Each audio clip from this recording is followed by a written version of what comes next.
വരണ്ട. തിരുമേനിക്ക് വിഷമമുണ്ടോ 10 വർഷം കൊണ്ട് പൂജിച്ച ഈ ക്ഷേത്രം? ഉറപ്പായിട്ടും എനിക്ക് കണ്ണ് നിറഞ്ഞു പോകുന്നു. കാരണം വെച്ചാൽ ഇതിൽ ഓരോ മൺതരിയും എൻ്റെ കൈയും കൂടെ കയറിയതാണ്.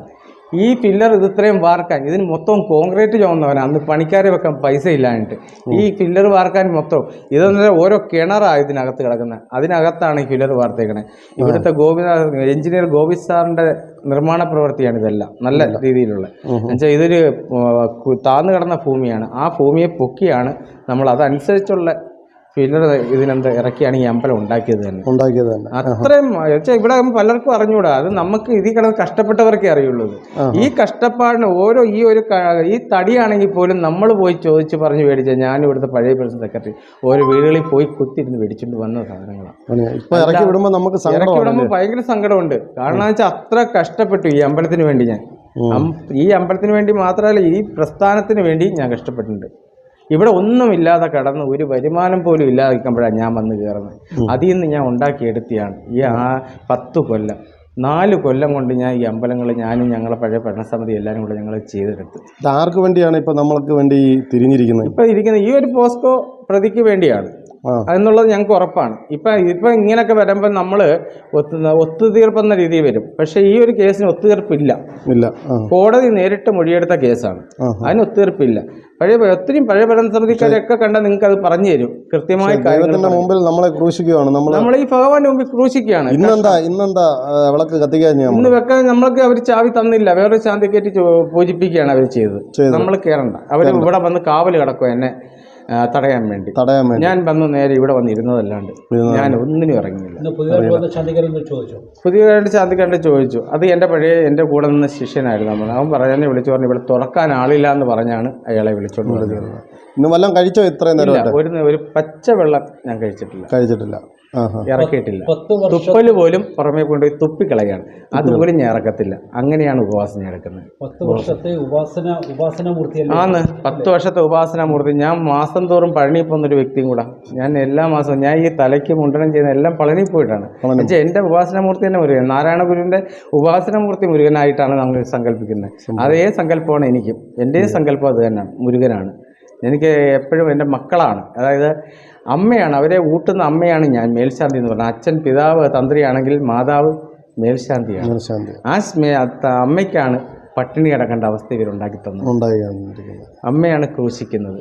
അതിനുള്ള ഫലങ്ങളെല്ലാം ഞാൻ ഒന്നും പറയുന്നില്ല, എല്ലാം ഭഗവാൻ കൊടുക്കട്ടെ എന്ന്. നമ്മുടെ ഇന്ന് എന്തെങ്കിലും തീരുമാനത്തിന് അവർ റെഡി ആയിട്ടുണ്ടോ? ഇപ്പം പുനലൂർ SNDP യൂണിയനെ അറിയിച്ചിട്ടുണ്ട്. അവരിപ്പം പോലീസ് സ്റ്റേഷനുമായിട്ട് ബന്ധപ്പെട്ട് ചർച്ചയ്ക്ക് വിളിക്കും എന്നുള്ളത്.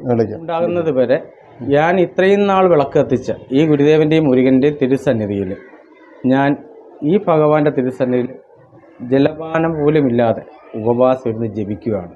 അല്ലാതെ ഞാൻ പ്രക്ഷോഭത്തിനോ കാര്യങ്ങൾക്കോ ഒന്നും ഇറങ്ങത്തില്ല. ഞാൻ ഇവിടെ ഇരിക്കും. അത് കാണണമെങ്കിൽ കാണിക്കുക, സ്ഥലങ്ങൾ കാണിച്ചു തരാം. ഇന്ന് മുതലാണോ തിരുമേനി? ഇന്ന് രാവിലെ 5 മണിക്ക് 5:30 ഞാൻ ഇവിടെ വന്നു. എനിക്ക് അവർ ചാവി തന്നില്ല. വേറൊരു ശാന്തി വെച്ച് അവർ പൂജിപ്പിച്ചു. ഞാൻ ഇവിടെ കിടന്നുകൊണ്ട് ഞാൻ ഉപവാസം നടത്തുകയാണ്. അല്ലാതെ നാട്ടിലിറങ്ങിയോ അല്ലെങ്കിൽ വഴി കിടന്നോ അല്ലാതെ പട്ട് വിരിച്ചോ റീത്ത് വെച്ചോ ഒന്നും ഞാൻ കിടക്കില്ല. എനിക്ക് നിവർത്തിയില്ല, വേറെ നിവർത്തിയില്ല. എനിക്ക് ഇതിനൊരു തീരുമാനം. എൻ്റെ പൈസയും കിട്ടണം, അതേപോലെ തന്നെ എനിക്ക് നീട്ടി കിട്ടുകയും വേണം. ഇത് കാരണം വെച്ചാൽ ഒരു അമ്പലം കണ്ടുപിടിക്കുന്നവരുള്ള സാവകാശം അവർ തരേണ്ടതാണ്. ഏതൊരു തൊഴിലിനും അതിലിതുണ്ട്. വെച്ചാൽ എവിടെ ഒരു കടയിൽ നിന്നാൽ പോലും പറയും, ഒരാഴ്ച മുമ്പ് പറയും ഒരാഴ്ച കഴിഞ്ഞ് മതി എന്ന് പറയുന്ന ഒരു അതുപോലും ഇവിടെ ഇല്ല. ഇന്നലെ കണ്ടില്ല, ഇത് കൃത്യമായിട്ട് പറയുന്നുണ്ട്. 14-ാം തീയതി കമ്മിറ്റി എന്തോ വിഷയം ഇവിടെ. ഈ ക്ഷേത്രത്തിൻ്റെ ചരിത്രമെന്ന് പറയുന്നത് മുതൽ തുടങ്ങാം നമുക്ക്. ലോകാരാധന ജഗൽഗുരു ശ്രീനാരായണ ഗുരുദേവ തൃപ്പാദങ്ങൾ 1910 വന്ന് ഈ നാട് സന്ദർശിക്കുകയും ഇവിടെ പുത്തമ്പര കുടുംബത്തിൽ നിന്നുള്ള കണ്ണൻ ചാന്നാൻ എന്ന് പറയുന്ന വ്യക്തി ഗുരുദേവൻ്റെ പേരിൽ പതിച്ചു കൊടുത്ത 3 ഏക്കർ 76 സെൻറ്റ് വസ്തുവിലാണ് ഈ ക്ഷേത്രവും ഈ സ്കൂളും എല്ലാം നിലനിൽക്കുന്നത്. ഗുരുദേവൻ പേരിൽ എഴുതി കൊടുത്ത ആ വസ്തുവിലാണ് നാരായണ ഗുരുവിൻ്റെ തൃക്കൈകളാൽ, ഗുരുദേവ തൃപ്പാദങ്ങളെ തൃക്കൈകളാൽ വേൽ പ്രതിഷ്ഠ ചെയ്ത ക്ഷേത്രം കൂടിയാണ് എന്നുള്ളൊരു പുണ്യമുണ്ട് ഈ ക്ഷേത്രത്തിൽ.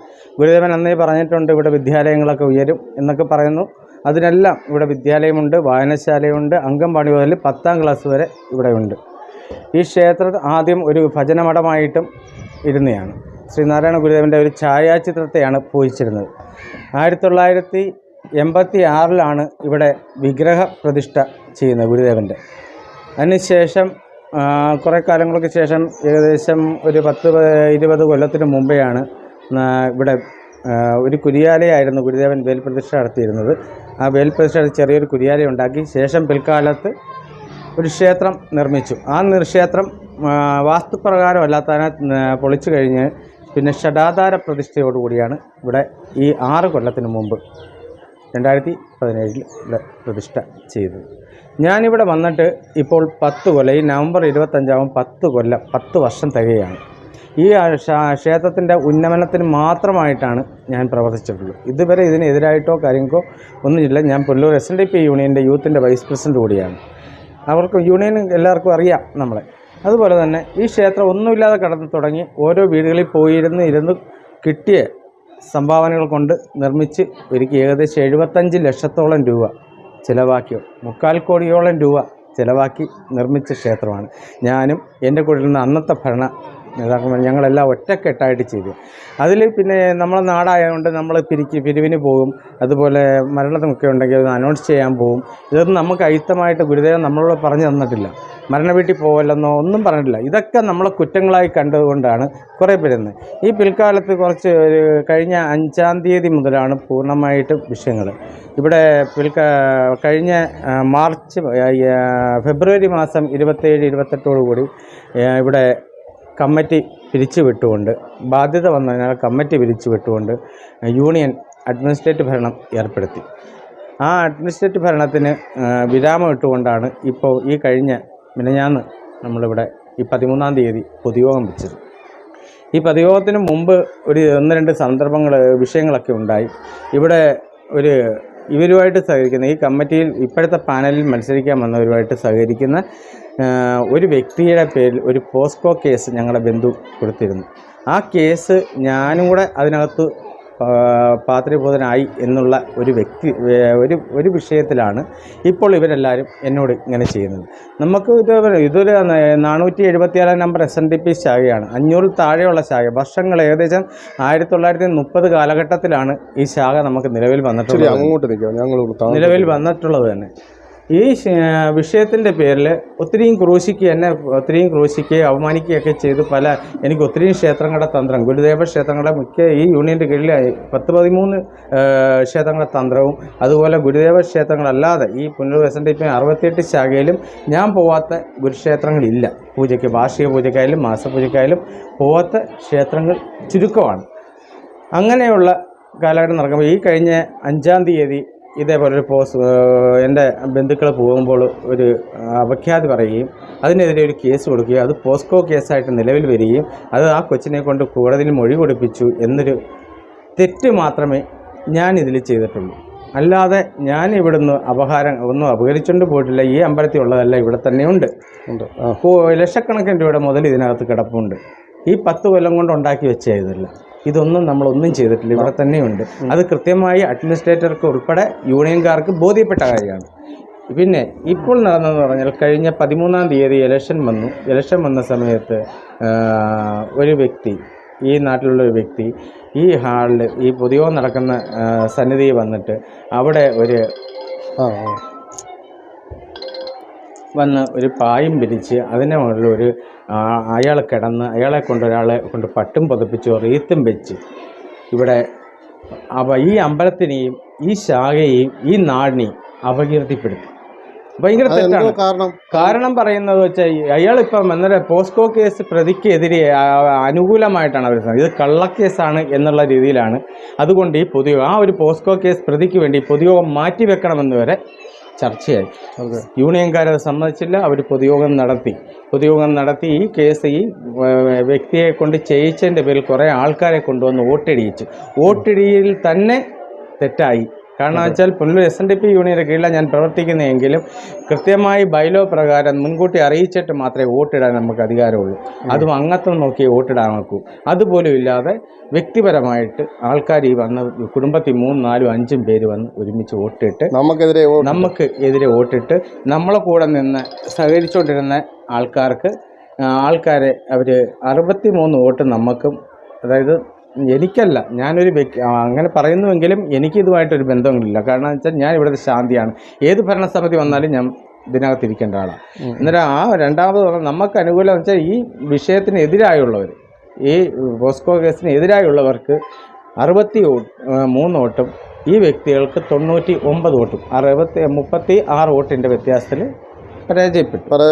ഈ ഭരണസമിതി നിലവിൽ ഇന്നലെ ചാർജ് എടുത്തു. ഇന്നലെ വൈകുന്നേരം 6 മണിയായപ്പോൾ അഡ്മിനിസ്ട്രേറ്റർ എന്നെ വിളിച്ച് പറഞ്ഞു ഇവർക്ക് ചാവി കൊടുക്കണം, പുതിയ കമ്മിറ്റിക്ക് ചാവി കൊടുക്കണം, അവർ നാളെ രാവിലെ വരുമ്പോൾ ചാവി തിരിച്ചു തരുമെന്ന് പറഞ്ഞു. ശരി സാറേ കൊടുക്കാമെന്ന് പറഞ്ഞു. സാറിന് ഉറപ്പുണ്ടോ? ഉറപ്പാണ്, കിട്ടുമെന്ന് പറഞ്ഞു. കൊടുത്തത് മാത്രമേ ഓർമ്മയുള്ളൂ. ഈ ചാവി കൊണ്ട് 7:10 ഞാൻ കൊണ്ടു കൊടുക്കുകയും എന്നാലും തന്നെ ഈ കടലാസ് ഇപ്പം കാണിച്ച കടലാസ് എന്നെ ഏൽപ്പിച്ചു. അതൊന്ന് വായിച്ച് കേൾപ്പിക്കാം. അത് വായിച്ച് കേൾപ്പിക്കാം. നെട്ടയം 14/7/2024 വിഷയം പൂജാരിയെ മാറ്റുന്നത് സംബന്ധിച്ച് കമ്മിറ്റി തീരുമാനം. 2024 ജൂലൈ 14 വൈകിട്ട് 6:30 കൂടിയ കമ്മിറ്റിയിലെ 1-ാം നമ്പർ തീരുമാനപ്രകാരം മേൽപ്പറഞ്ഞ ക്ഷേത്രത്തിലെ പൂജാരിയായ ശ്രീ സുജീഷ് എന്ന താങ്കളെ മാറ്റുവാൻ തീരുമാനിക്കുകയുണ്ടായി.